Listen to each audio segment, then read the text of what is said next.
Hemmeňize salam dostlar. Siz bilen Türkmen Trader. Bugün size Japan şymlar hakda görüň beren, ýöne muňa dogry düşünmek üçin meselemi ýetirip berip gidelim. Şondan uğrap siz kim düşünýärsiňiz? Ilk ölen grafik çyzalyň, şu görnüşde. Bu ýerde absis olarak wagt, ordinator olarak baha. Diýeli wagt 30 minut bolsun. Wagty şu görnüşdäki böleklere böldüm.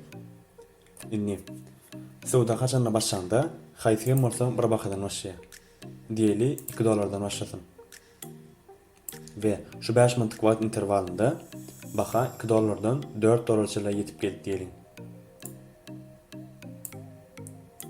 Çyzyýas.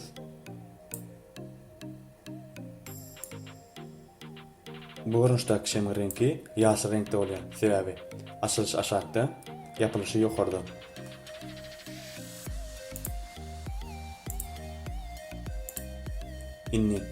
Indiki wagt intervalına geçelim. Yani şu intervalına geçelim. Şu wagt intervalına ozalyk suwdanyň oturan ýerinde täze suwda başlaýar. Bu diýildi. Bu wagt intervalyndaky suwdanyň başlanan ýeri $4'da başlaýar. Şöyle $4'da başlaýar. Diýeli şu wagt intervalynda baha $1 çyla aşağı düşdi diýelim. Şöyle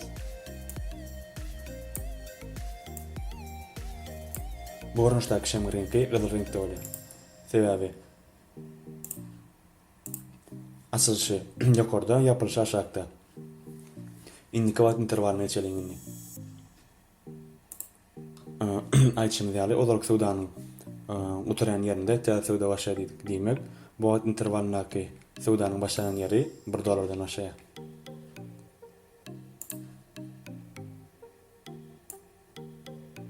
$1'dan başlady. Diýeli $3 çyla ýetdi.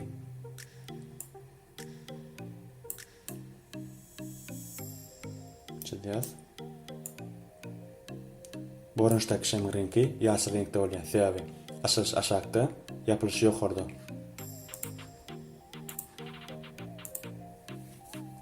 Indi wagt interwalyna geçelim.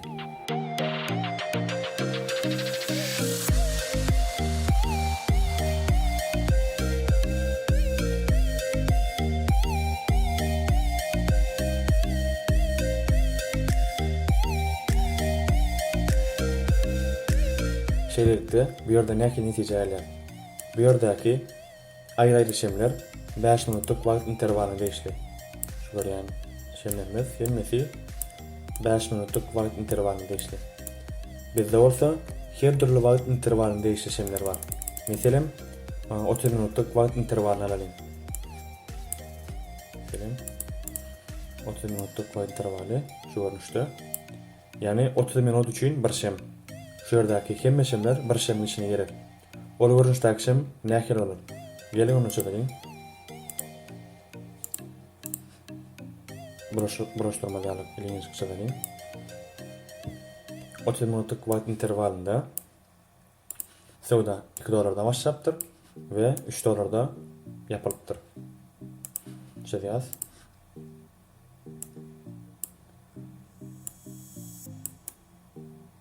Bu görnüşdäki şeýleň rengi ýaşy reňkde bolýar. Açylyş aşagda, ýapylyş ýokarda.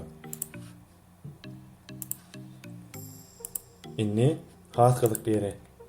Sebebi 30 minutlyk wagt interwalynda baha has ýokary gidipdir. Yani maksimum $6 gidipdir we pede düşüpdir. Minimum $1 gidipdir. Bu ýerde bahanyň asylýan we ýapylýan ýerinden ýokarda ýerleşýän bölegi ve aşağıda ýerleşýän bölekleri körög diýip atlandyrylýar. Yani körög ançadalyň. Yani körög. Şeýlelikde 30 minutlyk wagt interwalyna geçdi, şem şu görnüşde bolýar. Ýene bir meselemi ýetirip berýän.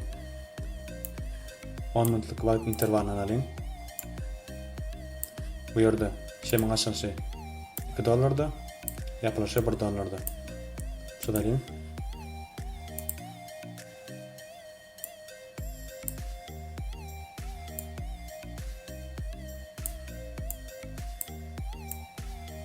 Bu görünüşdäki şemin rengi gyzyl reňkde bolýar.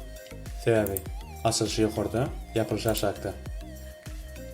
Bu wagt interwalynda bahanyň maksimum $4, minimumy $1. Diýmek, bu wagt interwalyndaky şemin aşağı köregesy bolmaýar, ýokarky köregesy bolýar. Şolaryň